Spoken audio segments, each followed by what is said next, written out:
ہاں میں اللہ کا نبی ہوں اور میرے پاس اللہ کی وحی آتی ہے, میرے پاس اللہ کا پیغام آتا ہے. کیا پیغام آتا ہے؟ انما الہکم الہ واحد, کہ تمہارا معبود صرف ایک ہے. دیکھیے سورہ کہف کی پہلی آیت میں بھی توحید کا ذکر ہے اور سورہ کہف کی آخری آیت میں بھی توحید کا ذکر ہے. کہا کہ اے نبی آپ کہہ دیجئے میں تمہارے جیسا بشر ہوں, میرے پاس اللہ کی وحی آتی ہے کہ تمہارا معبود ایک ہے. فمن کان یرجو لقاء ربہ, تو جو اپنے رب سے ملاقات کرنا چاہتا ہے, جو اپنے رب سے ملنا چاہتا ہے, فلیعمل عملا صالحا ولا یشرک بعبادت ربہ احدا, وہ دو کام کر لے. پہلا کام تو یہ کرے کہ جو عمل کرے وہ عمل صالح کرے, نیک عمل کرے. اللہ نے یہ نہیں کہا صرف عمل کرے, اللہ نے کہا نیک عمل کرے. اللہ کیا کوانٹیٹی نہیں, اللہ کیا کوالٹی چاہیے. آپ کا عمل نیک کب ہوگا؟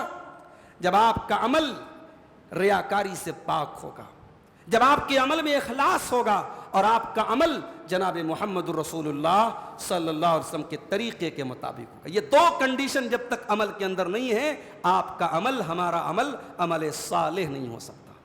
تو اللہ کہہ رہا ہے جس کو جنت میں جانا ہے, جس کو رب سے ملاقات کرنا ہے, وہ دو کام کر لے. پہلا کام فَلْيَعْمَلْ عَمَلًا صَالِحًا, عمل کرے تو نیک عمل کرے, اور دوسرا کام یہ کرے وَلَا يُشْرِكْ بِعِبَادَةِ رَبِّهِ أَحَدًا, اپنے رب کی عبادت میں کسی کو شریک نہ کرے. اس کے بعد سورہ مریم شروع ہوتی ہے, اور ہائے سورہ مریم کتنی پیاری صورت ہے. اس کی کسی اچھے قاری کی آواز میں آپ اس کو سنیں تو رونگٹے کھڑے ہو جاتے ہیں. اس کا جو ریدم ہے, اس کا جو اس کی آیتوں میں جو ایک تناسب ہے, بہت خوبصورت ہے. اس کو پڑھیے, آپ کسی اچھے قاری کی آواز میں سنیے, آپ کو ایک الگ لذت محسوس ہوگی. سورہ مریم کی شروع میں حضرت زکریہ علیہ السلام کا ذکر کیا اللہ نے. زکریہ علیہ السلام کو اولاد نہیں تھی, 70 سال 80 سال ہو گئے, عمر ہو گئی, اولاد نہیں تھی. اب دعا کر رہے ہیں, 80 سال عمر ہو گئی, عام طور سے دنیاوی اعتبار سے اب اولاد کے حصول کی عمر نکل چکی ہے, مگر زکریہ علیہ السلام دعا کر رہے ہیں. کیسے دعا کر رہے ہیں؟ ذکر رحمت ربک عبدہ زکریا اذ نادى ربه نداء خفيا قال رب انی وهن العظم منی واشتعل الراس شیبا ولم اکن بدعائک رب شقیا. یاد کرو میرے بندے زکریا کو, اذ نادى ربه نداء خفيا, جب زکریا اپنے رب سے چپکے چپکے دعا کر رہا تھا. یہ چپکے چپکے کیوں دعا کر رہے تھے؟ یہ چپکے چپکے دعا اس لیے کر رہے تھے کہ دنیا مذاق نہ اڑائے کہ صاحب 80 سال کے بڑے میاں اللہ سے بیٹا مانگ رہے ہیں. ایک تو مقصد یہ تھا, اور دوسرے مقصد چپکے چپکے دعا کرنے کا یہ بھی ہے کہ جب انسان اکیلے میں تنہائی میں چپکے چپکے دعا کرتا ہے تو اس میں اخلاص زیادہ ہوتا ہے, اس میں للہیت زیادہ ہوتی ہے. تو دعا کر رہے ہیں. اب دعا مانگنے کا انداز دیکھو میرے بھائی, کہتے ہیں انی وہن العظم منی, اے اللہ میری ہڈیاں پرانی ہو گئیں, وہ سیدھا ہو گئیں. واشتعل الراس شیبا, میرے بال سفید ہو گئے, بال پک گئے. ولم اکن بدعائک رب شقیا, لیکن میں تجھ سے دعا کرنے سے مایوس نہیں ہوا. اللہ کے سامنے اپنی کمزوری بیان کیا کرو میرے بھائی. اللہ کو بندہ پسند ہے جو اپنی کمزوری بیان کرے, اپنے دکھڑے بیان کرے. اللہ سے دعا مانگنے کا ایک سلیقہ یہ بھی ہے کہ انسان اپنی کمزوری, اپنی لاچاری اور اپنی بے بسی کو وسیلہ بنائے.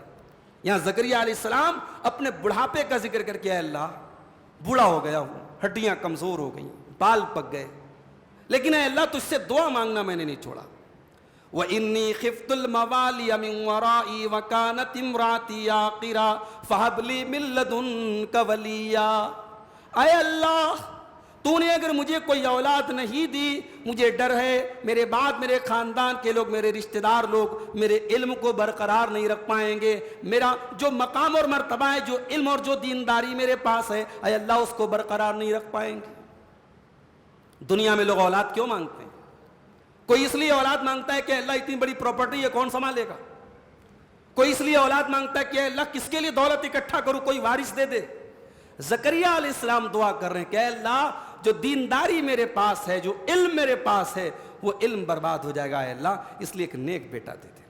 مجھے معلوم ہے میری بیوی بانجھ ہے, میری بیوی اس لائق نہیں اسے بیٹا پیدا ہو, لیکن اے اللہ تو اپنے کرم سے مجھے بیٹا دے دے. اللہ نے بیٹا دیا اور بیٹے کا نام یحییٰ رکھا. اللہ نے کہا کہ اے زکریا تجھے ایک بیٹا پیدا ہوگا جس کا نام یحییٰ ہوگا، اور یہ نام بھی یونیک ہے، یہ نام آج تک کسی نے نہیں رکھا۔ اس سے یہ پتا چلا کہ بچے کا یونیک نام رکھا جا سکتا ہے، پورے کرنول میں پورے گڈھے پہ وہ نام کسی نے نہ رکھا، وہ رکھ سکتے ہو، مگر نام اچھا ہونا چاہیے۔ یہ یونیک رکھنے کے چکر میں آج کل بڑے الٹے سیدھے پاکستانی سیریلز کو دیکھ کے لوگ نام رکھ رہے ہیں، ٹرکش نام رکھ رہے ہیں، نام کا کچھ عطا پتہ نہیں۔ اچھا پوچھو بھائی یہ نام کہاں سے رکھا؟ بولے مولوی صاحب انٹرنیٹ سے دیکھ کے رکھا۔ اب یہ صاحب انٹرنیٹ کب سے معتبر ہو گیا بھائی؟ انٹرنیٹ پر الا بلا دنیا بھر کی ویب سائٹیں موجود ہیں، جس لفظ کا عربی زبان میں کوئی وجود نہیں اس کے معنی جو ہے نیٹ پر موجود ہے۔ صاحب خوبصورت لڑکی، قسمت والی لڑکی، قسمت والا لڑکا، آدمی پھٹ سے رکھ دیتا صاحب میرا بیٹا قسمت والا بن گیا۔ تو نام آپ علماء سے پوچھ کے رکھیں، جن کو عربی زبان آتی ہے ان سے پوچھ کے رکھیں، جو جانکار لوگ ہیں۔ انٹرنیٹ کوئی اوتھینٹک چیز نہیں، انٹرنیٹ پر تمام دنیا بھر کی فالتو ویب سائٹیں موجود ہیں۔ اس کے بعد حضرت مریم کا ذکر کیا اللہ نے۔ حضرت مریم اللہ کی نیک بندی تھیں، دن رات عبادت کرتی تھی، بیت المقدس کے اندر رہتی تھی۔ حضرت جبریل علیہ السلام انسان کی شکل میں ان کے پاس آئے۔ قالت انی اعوذ بالرحمن منک ان کنت تقیا۔ حضرت مریم اپنے حجرے میں اپنے کمرے میں اللہ کا ذکر کر رہی تھی، حضرت جبریل انسانی شکل میں آئے، مریم دیکھ کے گھبرا گئی اور کہنے لگی خبردار مجھ سے دور رہنا، اگر تو اللہ سے ڈرتا ہے میرے پاس مت آنا، ان کنت تقیا، اگر تو متقی ہے واقعی میں اللہ کا ڈر ہے تیرے اندر، میرے قریب مت آنا۔ قال انما انا رسول ربک۔ حضرت جبریل نے کہا گھبرائیے مت، میں انسان نہیں ہوں، میں اللہ کا فرشتہ ہوں، اور میں آپ کو خوشخبری سنانے آیا ہوں، آپ کو بیٹا ہونے والا ہے۔ قالت انا یکون لی غلام ولم یمسسنی بشر ولم اک بغیا۔ حضرت مریم نے کہا مجھے بیٹا ہوگا، مجھے آج تک کسی بشر نے ٹچ نہیں کیا، اور نہ میں کوئی بچلن عورت ہوں، تم کیا بات کرو مجھے بیٹا ہوگا، کیا کہنا چاہتے ہو؟ قال کذالک قال ربک هو علی حی۔ کہا کہ اے مریم جب اللہ کا حکم ہے تو کیوں، کب اور کیسے، یہ تو کوسچن ہی نہیں پیدا ہوتا۔ قال کذالک، اللہ تعالیٰ ہر شے پر قادر ہے اور اللہ کے لیے بہت آسان ہے، تجھے بیٹا پیدا ہوگا۔ آج عیسیٰ علیہ السلام بغیر باپ کے پیدا ہوئے، عیسائی لوگ کہتے ہیں صاحب بغیر باپ کے کوئی اور نبی کیوں نہیں پیدا ہوا؟ ہمارے نبی بغیر باپ کے پیدا ہوئے کیونکہ ان کا باپ کون تھا؟ نعوذ باللہ اللہ تھا۔ ارے ہم سے پوچھو نا، تم عیسیٰ علیہ السلام کی پیدائش پر حیرت کا اظہار کرتے ہو، ہم تو آدم علیہ السلام کو ان سے بھی زیادہ حیرت ناک سمجھتے ہیں، ان کی تو نہ ماں تھی نہ باپ تھا۔ اگر اللہ تبارک و تعالیٰ ڈائریکٹ بغیر باپ اور بغیر ماں کے آدم کو پیدا کر سکتا ہے، اور بغیر کسی عورت کے شامل ہوئے صرف ایک مرد کے ذریعے آدم کے ذریعے حوا کو پیدا کر سکتا ہے، تو وہ اللہ بغیر باپ کے عیسیٰ کو بھی پیدا کر سکتا ہے۔ تو حضرت عیسیٰ کی ماں تھی حضرت مریم۔ اب جب بچے کی پیدائش کا ٹائم آیا، جو لیبر پین ہوتا ہے، جو درد ذہ ہوتا ہے، فَأَجَاءَهَا الْمَخَاضُ إِلَى جِذْعِ النَّخْلَةِ، جب یہ درد ان کو اٹھا تو اس بیت المقدس سے باہر نکلی اور ایک کھجور کے پیڑ کے پاس پہنچی، اور مارے درد کی اور مارے غم کے مریم کی زبان سے ایک جملہ نکلا، قالت یا لیتنی مت قبل ھذا وکنت نسیا منسیا، اے کاش میں مر گئی ہوتی، میرا نام لینے والا کوئی نہ ہوتا، میں بھولی بسری ہو چکی ہوتی۔ ایک پاک دامن عورت، ایک شریف عورت اپنے کردار اور کیریکٹر پر بدکاری کا دھبا لگنے سے پہلے مرنا پسند کرتی ہے میرے بھائی۔ مریم کی زبان سے مرنے کی دعا نکلی۔ مرنے کی دعا تو اسلام میں جائز نہیں ہے نا، اللہ کے نبی نے منع کیا کہ کوئی مرنے کی دعا نہ کرے۔ کبھی زندگی میں بہت پریشانی آ جائے تو اللہ سے یہ دعا کرو کہ اے اللہ جب تک زندگی میرے حق میں بہتر ہے مجھے زندہ رکھ، اور جب میرے لیے موت بہتر ہو اٹھا لے مجھے، یہ دعا کر سکتے ہو آپ، موت کی تمنا نہیں کر سکتے۔ مگر یہاں مریم کی پاک دامنی دیکھو میرے بھائی، کنواری مریم ہے، پاک دامن مریم ہے، اور بچے کی پیدائش کا ٹائم آیا تو زبان سے یہ آرزو نکلتی ہے، یا لیتنی مت قبل ھذا، اے کاش میں مر گئی ہوتی، وکنت نسیا منسیا، اور کوئی میرا نام لینے والا نہ ہوتا۔ فناداہا من تحتیا اللہ تحزنی، اللہ کے فرشتے نے ان کو پکارا کہ اے مریم تم گھبراؤ نہیں، تم غمگین نہ ہو، قد جعل ربک تحتک سریا، اے مریم ذرا دیکھو اللہ تعالیٰ نے تمہارے نیچے نہر جاری کر دی۔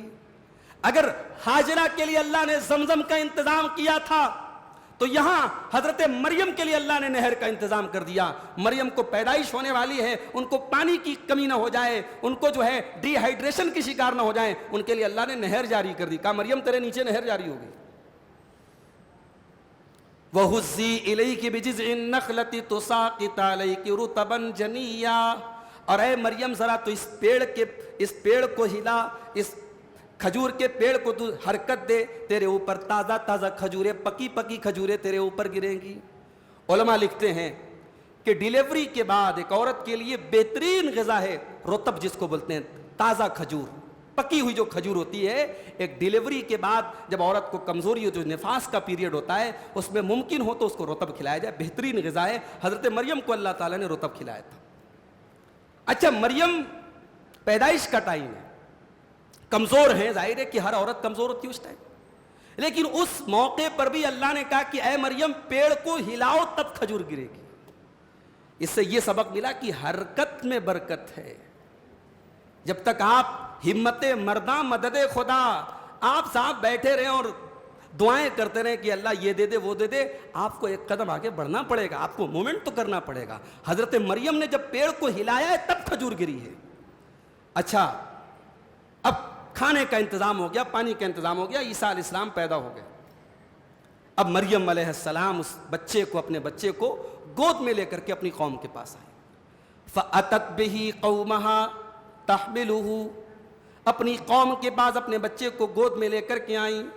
قالوا یا مریم لقد جئت شیئا فریا, قوم کے لوگوں نے کہا کہ اے مریم تو نے بہت گندا کام کیا, بہت بڑا تو نے پاپ کر دیا. ما کان ابوک امرأ سوء وما کانت امک بغیا, اے ہارون کی بہن, یا اخت ہارون, اے ہارون کی بہن, ما کان ابوک امرأ سوء, نہ تو تیرا باپ برا آدمی تھا, وما کانت امک بغیا, نہ تیری ماں بد چلن تھی. یہ تین رشتے جو ہوتے ہیں نا, ایک لڑکی کے کیریکٹر کو بنانے اور سنوارنے میں اس کا بڑا کردار ہوتا ہے. لڑکی کا بھائی کیسا ہے, لڑکی کی ماں کیسی ہے, لڑکی کا باپ کیسا ہے. یہ تریکون ہے, یہ ٹرائنگل ہے. یہ تین رشتے اگر گڑبڑ ہیں تب لڑکیاں گڑبڑ ہوں گی. اور اگر بھائی نیک ہے, باپ شریف ہے اور ماں پاک دامن ہے, تو اس کے بعد اب تقدیر میں لکھا ہو بیٹی کا کیریکٹر لیس ہونا تو الگ بات ہے, ورنہ لڑکی ان تین رشتوں کے پاک دامن ہونے کے بعد لڑکیاں عام طور سے خراب نہیں ہوتی. آج ہمارے یہاں صاحب اس پر تو بڑی تقریر ہوتی ہے کہ صاحب ہماری قوم کی بچیاں یہ کر رہی ہیں وہ کر رہی ہیں, اس پر بھی تو غور کرو, لڑکی کا بھائی کیسا ہے. معاف کرنا, آج ہمارے یہاں اس معاملے میں بڑی ناانصافی ہوتی ہے. جو لوگ اپنی لڑکیوں پر بڑی نظر رکھتے ہیں وہ لڑکوں کے 100 خون معاف کر کے بیٹھے ہیں. لڑکیوں کے پاس موبائل نہیں ہونا چاہیے, لڑکیاں رات میں کس سے بات کر رہی ہیں نظر رکھ رہے ہیں, بہت اچھی بات ہے بھائی, اور لڑکا کیا کر رہا ہے کوئی فرق نہیں پڑتا. 2 بجے رات تک کس کے ساتھ لگا ہے کوئی فرق نہیں پڑتا. یہ تین رشتے ہیں, لڑکی کا بھائی, لڑکی کی ماں, لڑکی کا باپ, یہ تین رشتے اگر صحیح ہے تو لڑکیاں صحیح ہوں گی, اگر یہ تین گڑبڑ ہیں تو لڑکیاں بھی گڑبڑ ہوں گی. کہا کہ اے ہارون کی بہن, ان کے بھائی کا نام ہارون تھا, کہا ہارون کی بہن, تیرا بھائی ہارون ایک انسان ہے, تیرا باپ نے ایک آدمی ہے, تیری ماں شریف ہے, تو کیسے بدچلن نکل گئی. اللہ نے منع کیا تھا, مریم بولنا نہیں, مریم بولی نہیں, بچے کی طرف اشارہ کر دیا. قالوا کیف نکلم من کان فی المہد صبیا, کہا کہ ہم اس بچے سے کیسے بات کریں جو گود کا بچہ ہے, جو دودھ پیتا بچہ ہے, اس سے کیا بات کریں. کہا مریم تو بتا, تو یہ دھبا کہاں سے لے کے آئی, تو یہ پاپ کہاں سے لائی. جب ایک پاک دامن ماں کے اوپر زنا کی تہمت لگی, اللہ نے اس ماں کی بے گناہی کو ثابت کرنے کے لیے اس کے دودھ پیتے بچے کو زبان دے دی. اور حضرت مریم کی گود کا وہ بچہ جسے دنیا عیسیٰ ابن مریم کے نام سے جانتی ہے, وہ بچہ اپنی ماں کی گود سے بولا, قال انی عبد اللہ آتانی الکتاب وجعلنی نبیا وجعلنی مبارکا اینما کنت واوصانی بالصلاۃ والزکاۃ ما دمت حیا. کہو لوگوں کان کھول کر کے سن لو, میں عیسیٰ ہوں, میں اللہ کا بندہ ہوں. ایک عجیب بات بتاؤں آپ کو, عیسائی کہتے ہیں صاحب ہم لوگ عیسیٰ علیہ السلام کو مانتے ہیں, we are Christian, we follow Jesus Christ, ہم عیسیٰ مسیح کو مانتے ہیں. ان سے پوچھو ارے تم کون سے عیسیٰ کو مانتے ہو؟ جو عیسیٰ دنیا میں پیدا ہونے کے بعد سب سے پہلا لفظ اس کے منہ سے نکلا انی عبداللہ, میں اللہ کا بندہ ہوں، تم اس عیسیٰ کی پہلی بات نہیں مانتے، تم کہتے ہو عیسیٰ سن آف گاڈ ہے، اللہ کا بیٹا ہے۔ عیسیٰ پہلا جملہ کہہ رہا ہے میں اللہ کا بندہ ہوں، اور تم اس کو اللہ کا بیٹا مانتے ہو۔ جس عیسیٰ کی تم پہلی بات نہیں مانتے، تم کون سے کرسچن ہو؟ تم نہیں مانتے ہو اس کو، عیسیٰ علیہ السلام۔ پہلا جملہ ان کے منہ سے نکلا میں اللہ کا بندہ ہوں، اللہ نے مجھے نبی بنایا ہے، اللہ نے مجھے کتاب دی ہے، اور اللہ نے مجھے برکت والا بنایا ہے۔ اچھا برکت والا کیسے بنایا ہے؟ آدم کے بیٹوں میں کسی کو اتنی لمبی عمر نہیں ملی جتنی عیسیٰ علیہ السلام کو ملی۔ کون سا سن چل رہا ہے بھائی؟ 2024، اور ابھی کب آئیں گے حضرت عیسیٰ نہیں پتا، قیامت کے پہلے آئیں گے۔ 2024 سال دنیا سے ان کو اللہ نے زندہ اٹھایا ہے، یعنی ابھی بھی وہ زندہ ہیں، اور اکلوتے نبی ہیں جن آسمان پر جن کو زندہ رکھا گیا ہے، اور ابھی وہ دنیا میں آئیں گے، اس کے بعد ان کی نیچرل ڈیتھ ہوگی۔ اتنی لمبی عمر آدم کے بیٹوں میں سے کسی کو نہیں دی گئی۔ وَجَعَلَنِي مُبَارَكًا، میں برکت والا اللہ نے مجھے بنایا ہے، اور مجھے نماز اور زکوٰۃ کا حکم دیا اللہ نے جب تک میں زندہ رہوں۔ وَبَرًّا بِوَالِدَتِي، اور مجھے اپنی ماں کے ساتھ اچھا سلوک کرنے والا اللہ نے بنایا ہے۔ ان کے تو باپ نہیں تھے نا، ان کی تو صرف ماں تھی۔ حضرت یحییٰ کے بارے میں تھا کہ وہ اپنے ماں باپ کے ساتھ اچھا سلوک کریں گے، مگر حضرت عیسیٰ کی تو صرف ماں تھی، تو انہوں نے کہا میں اپنی ماں کے ساتھ اچھا سلوک کروں گا، اللہ نے مجھے اس کا حکم دیا ہے۔ تو یہ عیسیٰ علیہ السلام ہے۔ اس کے بعد ابراہیم علیہ السلام کا ذکر کیا گیا۔ ابراہیم علیہ السلام اپنے باپ کو سمجھاتے ہیں۔ اب دیکھو، چھوٹا بڑا چھوٹے کو سمجھائے تو ظاہر ہے کہ سمجھانے کا بہت سا انداز ہو سکتا ہے، لیکن جب چھوٹا بڑے کو سمجھائے تو بڑی پرابلم ہے۔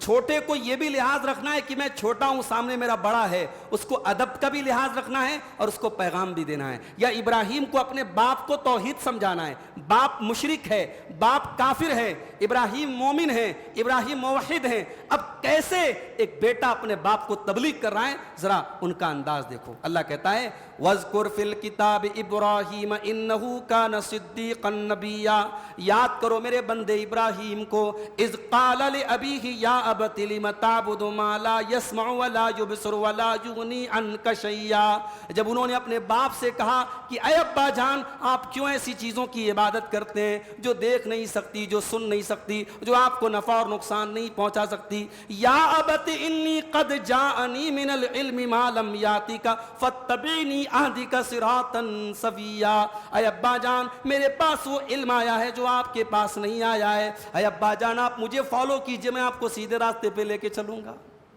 یہ نہیں کہا کہ میں عالم ہوں آپ جاہل ہیں۔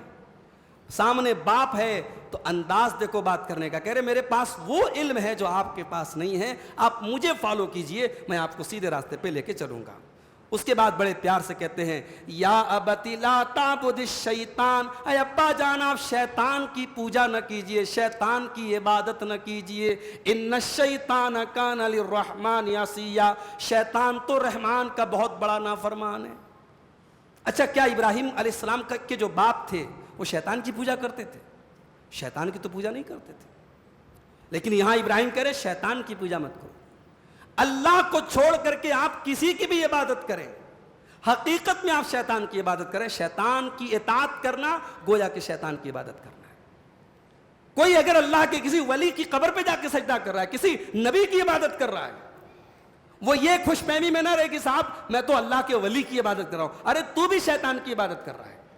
جو بھی شرک کرتا ہے وہ شیطان کی عبادت کرتا ہے، اور قرآن کریم کی آیت سے یہ ثابت ہوتا ہے۔ کہا لا تعبد الشیطان، ابا جان شیطان کی عبادت مت کیجیے۔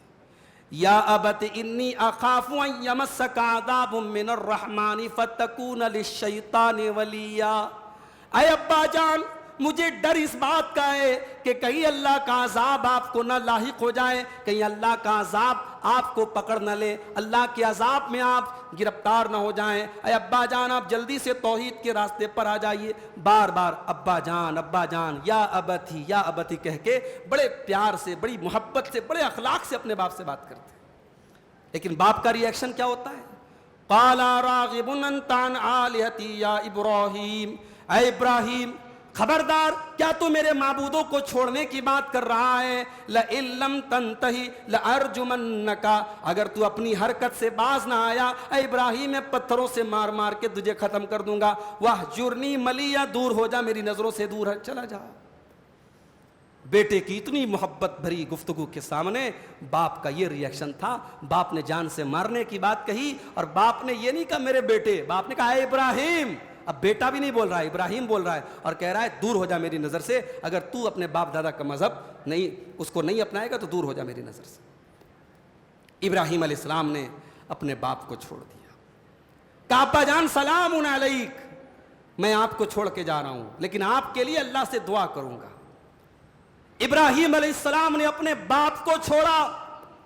اللہ کی توحید کے لیے جب کوئی کسی کو چھوڑتا ہے, سبق یاد کر لو میرے بھائی, اللہ کے نبی کی حدیث بھی ہے من ترک شیئا للہ, جب اللہ تعالیٰ کے لیے کوئی بندہ کوئی چیز چھوڑتا ہے اللہ اس کا بہترین بدلہ اس کو دیتا ہے. ابراہیم علیہ السلام نے اپنے باپ کو چھوڑا تھا, اللہ نے انہیں نبیوں کا باپ بنا دیا. ابراہیم علیہ السلام کے بعد جتنے پیغمبر آئے سب ان کی اولاد میں سے آئے. انہوں نے اپنے باپ کو چھوڑا تھا, اللہ نے ان کو آنے والے تمام نبیوں کا باپ بنا دیا. یہ ہوتی ہے اللہ کی توحید کی برکت میرے پیارے ساتھی.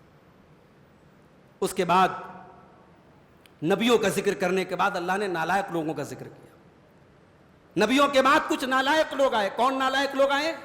فخلف من بعدهم خلف اضاعوا الصلاة واتبعوا الشهوات فسوف يلقون غیا. نبیوں کے بعد ایسے نالائق لوگ آئے جنہوں نے نمازوں کو برباد کیا. دیکھیے نماز کو چھوڑنے کی بات نہیں کہی اللہ نے, نماز کو برباد کرنے کی بات کہی. آج ہماری اکثریت نماز کو چھوڑ نہیں رہی, نماز کو برباد کر رہی ہے میرے بھائی.